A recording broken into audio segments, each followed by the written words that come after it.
Big Boss season 7 episode number 54. Flash കണ്ടിട്ട് അതും കാണില്ല. അപ്പോൾ ഒരു അണ്ടിക്കഥയിൽ നിന്നാണ് ഇന്നത്തെ എപ്പിസോഡ് തുടങ്ങിയിട്ടുള്ളത്. ആര്യന് ഭയങ്കര സങ്കടമാണ്. ആര്യനെ മാങ്ങാണ്ടി മോറൻ എന്ന് വിളിച്ചു എന്നാണ് ആര്യൻ പറയുന്നത്.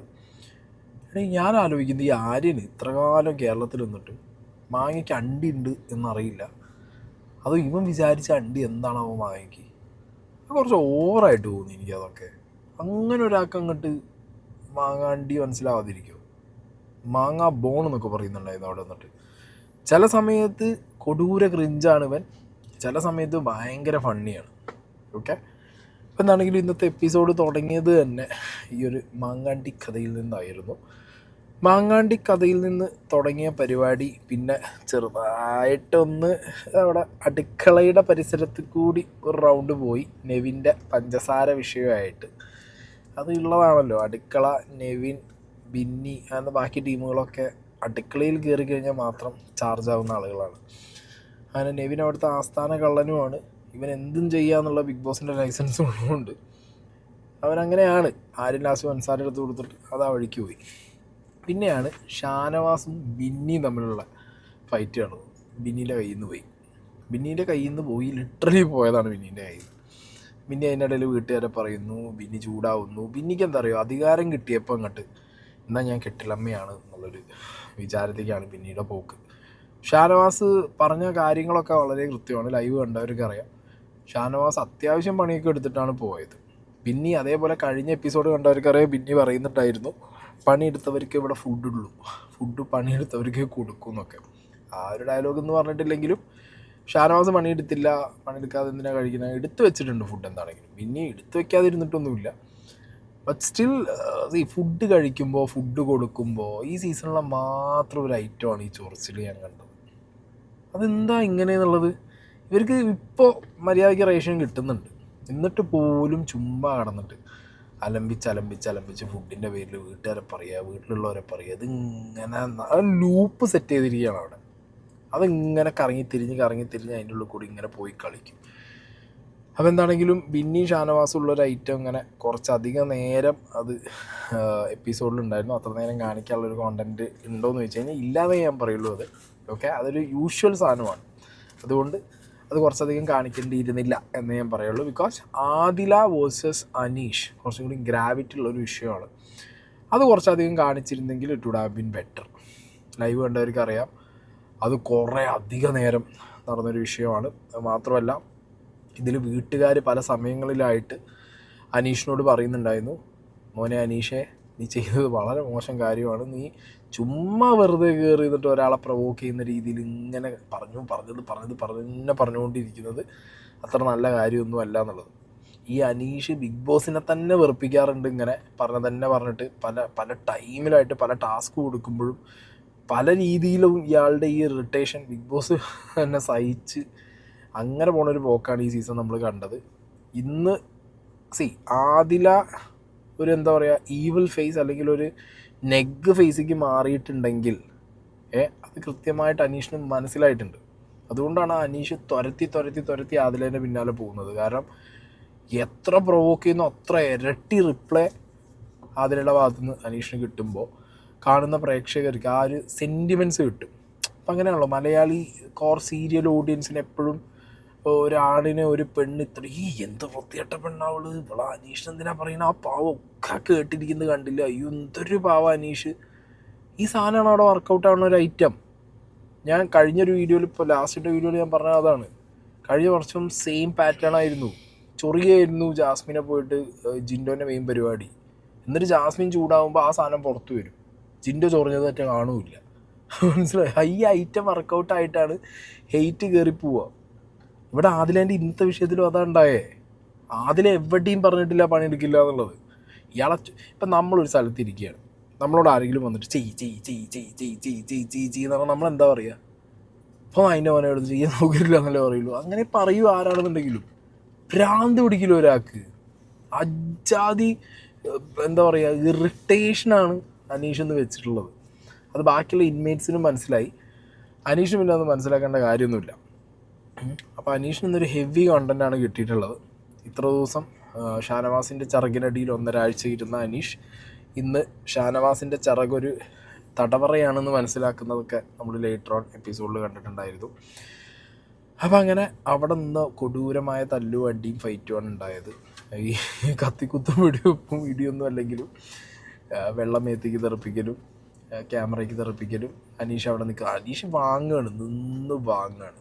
കാരണം നിന്ന് വാങ്ങും തോറും മാസമാവും എന്നുള്ളത് അനീഷിന് കൃത്യമായിട്ട് അറിയാം. 4-5 കൊല്ലം ഇതിനു വേണ്ടി ജോലിയൊക്കെ മാറ്റി വെച്ച് ഇതിൻ്റെ ട്യൂഷന് പോയതാണല്ലോ. അപ്പോൾ ആ ട്യൂഷൻ വർക്കൗട്ടായിട്ടുണ്ട്, ഫോർമുല വർക്കൗട്ടായിട്ടുണ്ട്. സംഗതി ഒരു സൈഡിൽ നിന്ന് അതിലേക്ക് വൻ രീതിയിലുള്ള നെഗാണ് കയറിക്കൊണ്ടിരിക്കുന്നത്. ഫോർ മൈ വ്യൂവേഴ്സ് ഞാൻ നിങ്ങളോട് പറയുന്നു, ആ വീട്ടിലിരുന്നൊരു എക്സ്പീരിയൻസ് കൊണ്ട് കൂടി പറയുകയാണ്, ചൊറി സഹിക്കാൻ പറ്റാത്തവരാണെന്നുണ്ടെങ്കിൽ ചില കണ്ടസ്റ്റൻസിൻ്റെ ചൊറി ഓക്കെ അത് എക്സ്ട്രീം ലെവലിൽ പോകുമ്പോൾ ഇങ്ങനെയൊക്കെ തന്നെ റിപ്ലൈ കൊടുക്കൂ, ഇങ്ങനത്തെയൊക്കെ റിയാക്ഷൻ തന്നെ കാണും.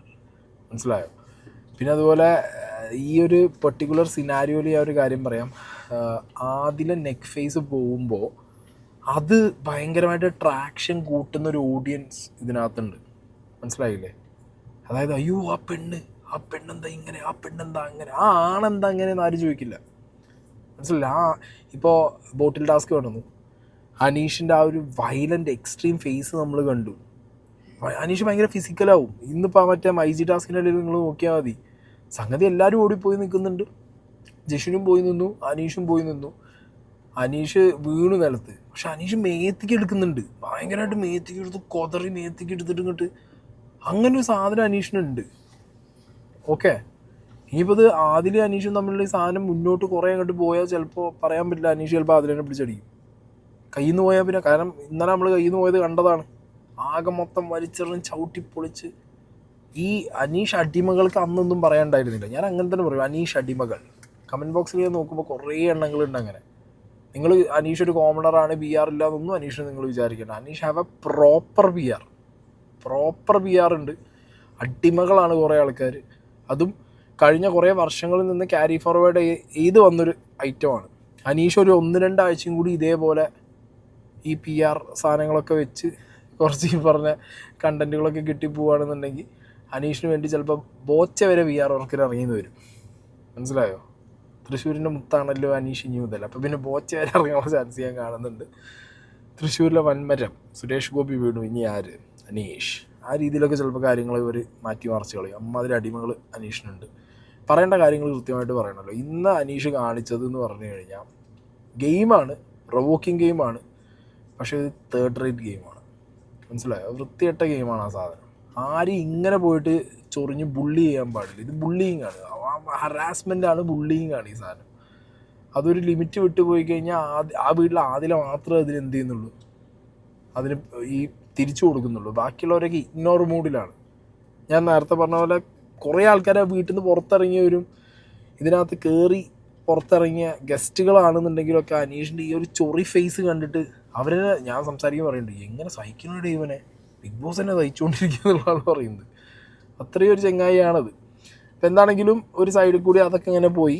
ഓക്കെ, ആദില അനീഷ് ഐറ്റം ഇനിയും നമുക്ക് വരും ദിവസങ്ങളിൽ നമുക്ക് കാണാൻ പറ്റും.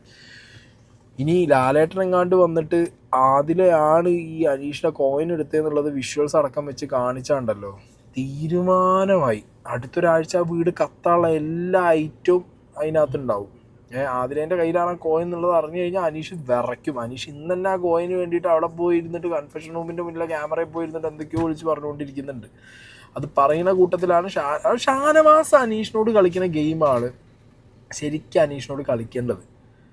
അനീഷിനങ്ങോട്ട് എട്ടം ബല്ലം തിരിയാൻ സമ്മതിക്കാതെ കളിയാക്കി ചിരിച്ച് അനീഷ് ഇങ്ങനെ കുത്തി ആ സാധനം ഇട്ട് കഴിഞ്ഞാൽ എന്താ പറയുക, അനീഷ് പെടും. അനീഷിന് തിരിച്ചൊന്നും പറയാണ്ടാവില്ല. ഇന്ന് അപ്പോൾ അനീഷ് അങ്ങനെയാണ് പെട്ടത്. ആ ഒരു സ്വർണ്ണക്കോയിൻ എന്താണ് ഇത്ര വലിയ ഭയങ്കര സംഭവമാണോ ചോദിക്കുമ്പോൾ, ഇല്ല നിങ്ങളെപ്പോലെ അല്ല ഞാൻ. അനീഷിൻ്റെ ആ ഒരു പ്ലേറ്റ് മാറ്റുന്ന പരിപാടിയുണ്ടോ, നിങ്ങൾ വലിയ ആക്ടേഴ്സാണ്, നിങ്ങളെപ്പോലെ എനിക്ക് എപ്പോഴും കിട്ടുന്നതല്ല, വലിയൊരു റൈറ്റർ ഡയറക്ടറിൽ നിന്ന് എനിക്ക് കിട്ടിയതാണ്, ഇങ്ങനത്തെ കുറേ ഐറ്റങ്ങൾ പറഞ്ഞിട്ട് ഈ പ്ലേറ്റ് തിരിച്ചിടാൻ നോക്കുമ്പോൾ ഷാനവാസ് വീണ്ടും ചിരിച്ച് കളിയാക്കി പറയുന്നുണ്ട്, എനിക്ക് ചോക്ലേറ്റ് കിട്ടാനാണ് ആ കള്ള.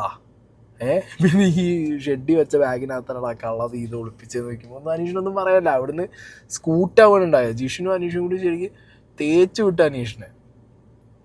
അത് ഞാൻ ആ ഒരു സംഗതിയും പിന്നെ ആദിലേനോടുള്ള ഈ പറഞ്ഞ ഷാനവാസിൻ്റെ ഒരു സംസാരം കൂടി ആയപ്പോഴായിരിക്കണം മേ ബി ഷാനവാസിന് ഇപ്പോൾ കുറച്ചൊരു നെഗടിച്ച് തുടങ്ങിയിട്ടുണ്ട്. ഈ എങ്ങനെയാണ് റിലേഷൻസ് ഫ്രണ്ട്ഷിപ്പ് എങ്ങനെ എടുക്കണം എന്നുള്ളതൊക്കെ ഒന്ന് റീതിങ്ക് ചെയ്യണം എന്നൊക്കെ അവിടെ ഒറ്റയ്ക്ക് ഇരുന്ന് ക്യാമറയിൽ രേണുസുതി പോയപ്പോൾ ആ ബാധ അങ്ങനെ കയറി അനീഷിന് കയറി തോന്നുന്നുണ്ട്. ഒറ്റയ്ക്ക് ക്യാമറ നോക്കി അങ്ങനെ പറയുന്നുണ്ട്.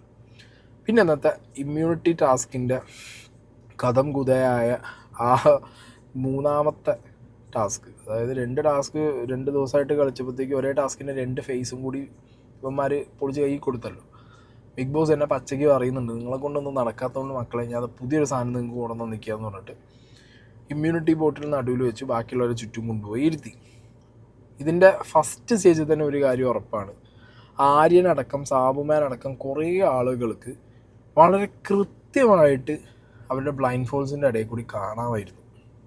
ഓക്കെ, വളരെ ക്ലിയറായിട്ട് കാണാമായിരുന്നു. അല്ല ആര്യം അത് ഒരു എന്താ പറയുക, അവരുടെ ലൂപ്പാണത്. ആ ലൂപ്പ് ഹോൾ കണ്ടുപിടിച്ചു, അവരെ ചെയ്തു. അത് ബിഗ് ബോസിൻ്റെ ടീമും അവിടെ പോയി നിന്ന് ബ്ലൈൻഡ് ഫോൾഡ് ഇട്ട് കൊടുക്കുന്നവരും ശ്രദ്ധിക്കേണ്ട ഒരു കാര്യമായിരുന്നു. പക്ഷെ ലൈവിൽ നമുക്ക് ഭയങ്കര വിസിബിളായിരുന്നു. ആര്യനൊക്കെ ഇങ്ങനെ ചെരിഞ്ഞ് ഇങ്ങനെയൊക്കെയാണ് നോക്കുന്നത്, മനസ്സിലായി. സാബുമാനൊക്കെ ഇങ്ങനെയൊക്കെ ഇടയ്ക്കൊക്കെ നോക്കുന്നുണ്ടായിരുന്നു. അപ്പോൾ എന്താണെങ്കിലും ആദ്യം തന്നെ കുറച്ച് പേരൊക്കെ പുറത്തായി. അനീഷ് പുറത്തായി, നെവിൻ പുറത്തായി, അനുമോള് പുറത്തായി, ജിഷിൻ പുറത്തായി. അങ്ങനെ കുറേ ആൾക്കാരൊക്കെ ആദ്യം തന്നെ ഇറങ്ങിപ്പോയി. പിന്നെ അവിടെ അവർ ലിവിങ് റൂമിൽ ടി-വിൻ്റെ മുന്നിൽ പോയിരുന്ന സമയത്ത് അവർക്ക് ഡൗട്ട് തോന്നിയിട്ടുണ്ടായിരുന്നു ഈ ആര്യൻ്റെ കേസൊക്കെ. അങ്ങനെ അവരതോട് ഇന്ന് ഡിസ്കസ് ചെയ്യുന്നതും ഒക്കെ ആയപ്പോഴത്തേക്ക് ബിഗ് ബോസ് പിന്നെ അത് തിരിച്ചിരുത്തി. അത് ശരിക്കും നല്ലതായിരുന്നു. ആദ്യം മുതലേ ഈ ടാസ്കിൽ തിരിച്ചിരുത്തിയിരുന്നെങ്കിൽ ഒരു പക്ഷേ കാര്യങ്ങളൊന്നും കൂടി ഇവർക്ക് ടഫായിരുന്നു. ബട്ട് സ്റ്റിൽ തിരിച്ചിരുത്തിയിട്ടും ആര്യൻ ആളുകളെ കണ്ടുപിടിച്ചിട്ടുണ്ട്. അതിന് ഫ്ലൂക്കിൽ പോയിട്ട് കണ്ടുപിടിച്ച ആളോ എന്നറിയില്ല. ഇതിനിടയിൽ ആര്യൻ നൂറേ ഹെൽപ്പ് ചെയ്തു എന്നൊരു ഡൗട്ടുണ്ട് ഗിസേലിനെ കണ്ടുപിടിക്കാൻ വേണ്ടിയിട്ട്. ഈ തിരിഞ്ഞിരുന്നപ്പോഴും ഫ്രണ്ടിലുള്ള കണ്ണാടി നോക്കിയിട്ട് ഇവർക്ക് വരുന്നവരെ മനസ്സിലാവുമോ എന്നൊരു സംശയമുണ്ട്. ഓക്കെ, അപ്പോൾ അതിൻ്റെ ഡിസ്കഷൻസൊക്കെ ലേറ്റർ ഓൺ അവിടെ നടന്നിട്ടുണ്ടായിരുന്നു. എന്താണെങ്കിലും ബിന്നി തൂക്കി.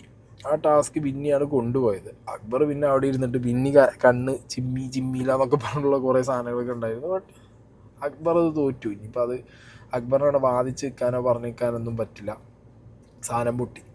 അതിനുശേഷം IG ഫ്യൂച്ചറിൻ്റെ ഇന്നത്തെ ടാസ്ക്, ഇവന്മാർ ഒരു സ്പോൺസർ ടാസ്കിനും തല്ലുണ്ടാക്കും. സ്പോൺസർ ടാസ്ക് എന്നൊക്കെ പറയുമ്പോൾ അവർക്ക് പുറത്ത് കാണിക്കേണ്ട ടാസ്ക്കാണ്, അവരതിന് വേണ്ടിയാണ് കാശ് കൊടുക്കുന്നത്. ആ ടാസ്ക് അടിയൊന്നും ഇല്ലാതെ മര്യാദയ്ക്ക് പുറത്ത് കാണിച്ചാൽ സ്പോൺസർക്ക് മുതലാവുള്ളൂ. ഇതവിടെയും തന്നെ ഒരാവശ്യമില്ലാതെ അനീഷും ജിഷിനൊക്കെ കടന്ന് എന്തൊക്കെയോ പറയുമ്പോൾ. പിന്നെ ഒരു ഗുണ്ടാ ഫേസ് ഉണ്ടല്ലോ ജിഷിൻ അപ്പോഴത്തേക്കും ഫയറായി. അനീഷ് തള്ളിയാൽ ഞാൻ നിന്നെ തല്ലുന്നൊക്കെ പറഞ്ഞിട്ട് അനീഷാണെങ്കിൽ ഇത്തിരി കിട്ടാൻ നിൽക്കുകയാണ്. ഈ അനീഷ് സത്യം പറഞ്ഞാൽ ഈ 2 വയസ്സും 1.5 വയസ്സും അല്ലെങ്കിൽ 3 വയസ്സിൻ്റെ ഇടയിലുള്ള കുട്ടികളുടെ പിടിവാശിയില്ലേ, എല്ലാത്തിനും വാശി പിടിച്ച് നിരത്തൊക്കെ കിടന്നിങ്ങനെ മുട്ടയാക്കിയിട്ട് നടക്കുന്ന കുട്ടികൾ, അതിന് പോന്നിട്ടില്ല ഈ ചങ്ങായി തോന്നുന്നുണ്ട്. ആ പാമ്പേഴ്സ് ഇട്ട് നടക്കുന്ന അതേ കാലത്തിലാണ് ഈ ചങ്ങായി തോന്നുന്നത് എനിക്ക്. അതൊന്നും വിട്ടിട്ടില്ല, അതേ പിടിവാശി, ആ വാശിന്ന് അയാൾ വിട്ടില്ല. അയാൾ ആ വാശി തന്നെ ഇരിക്കും. അത്രയും അഗ്രസീവായിട്ട് വാശിയുള്ളൊരു ചങ്ങായി. എന്താണെങ്കിലും ആ ടാസ്ക് ജയിച്ചത് ഇന്ന് നമ്മുടെ നെവിനാണ്. ഓക്കെ, എനിക്ക് അതിലൊരു കൺഫ്യൂഷൻ ഉണ്ട്. സാധനം എല്ലാത്തിനും കയറി നിൽക്കണം എന്നാണ് പറയുന്നത്. അക്ബറാണ് ആ മൈജീൻ്റെ സാധനത്തിനുള്ളിൽ കയറി നിന്നത്. പക്ഷെ അത് നെവിൻ പോയി കൈകൊണ്ട് എടുക്കുകയുണ്ടായി. അത് കയറി നിൽക്കുന്നതാണോ അത് എടുക്കുന്നതാണോ എന്നുള്ളതിൽ ജസ്റ്റ് എനിക്കും ഒരു കൺഫ്യൂഷൻ ഉണ്ടായിരുന്നു. അക്ബറും എനിക്ക് തോന്നുന്നു അങ്ങനെ ഒരു കൺഫ്യൂഷൻ ഉണ്ട് തോന്നുന്നു.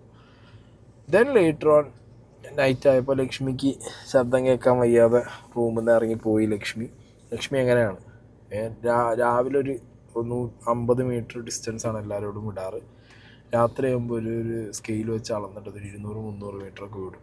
അപ്പോൾ പിന്നെ ആ റൂമിൽ കിടക്കാൻ പറ്റില്ല. അപ്പോൾ പുറത്ത് പോയി കിടക്കും. സീസൺ കഴിയുമ്പോഴത്തേക്ക് ഇനി ബിഗ് ബോസ് ഹൗസിൻ്റെ പുറത്ത് പോയി കിടക്കുമെന്നുള്ള നമുക്കറിയില്ല. എന്തായാലും ലക്ഷ്മി അവിടെ ഒരു കണ്ടൻറ്റ് പിടിച്ച് പുറത്ത് പോയി കിടന്നിട്ടുണ്ട്. ഷാനവാസ് ഇക്കയുടെ പാസം അവിടെ ഇരുന്നിട്ട് ഉപദേശിക്കുന്നുണ്ട് ആദിലേനെ. ഇങ്ങനെ ചെയ്യരുത്, നീ അന്വേഷണം കാണിക്കരുത്, അന്വേഷണം ഒരു പരിധി വരെ സോറി പറയുന്ന രീതിയിലേക്ക്, നിങ്ങൾ സോറി പറഞ്ഞാൽ അവനും ഇത് ഒഴിവാക്കുന്ന രീതിയിലേക്ക് കൊണ്ടുവരുന്നു എന്നൊക്കെ പറഞ്ഞ് ഇക്ക ഇറങ്ങിയിട്ടുണ്ട്. അതൊക്കെ രാത്രി ഇനിയിപ്പോൾ വീഡിയോ ഒക്കെ ഇട്ട് കഴിഞ്ഞിട്ട് ഞാൻ ഫുഡൊക്കെ കഴിക്കുമ്പോൾ എന്താ പറഞ്ഞതെന്നുള്ളതൊന്ന് കംപ്ലീറ്റ് അറിയണമെന്നുണ്ട്, താല്പര്യമുണ്ട്. ഓക്കെ, അപ്പോൾ ഇനി നാളത്തെ പ്രൊമോ ഒക്കെ ഈ വീഡിയോ വേണ്ടി വേണം കാണാൻ. ഇന്ന് ഞാൻ പെട്ടെന്ന് വീഡിയോ ഇടാൻ വേണ്ടിയിട്ടാണ് ഞാൻ ആദ്യമേ വീഡിയോ ഇത്ര സ്പീഡിലെടുത്തുള്ളത്. Okay, bye guys.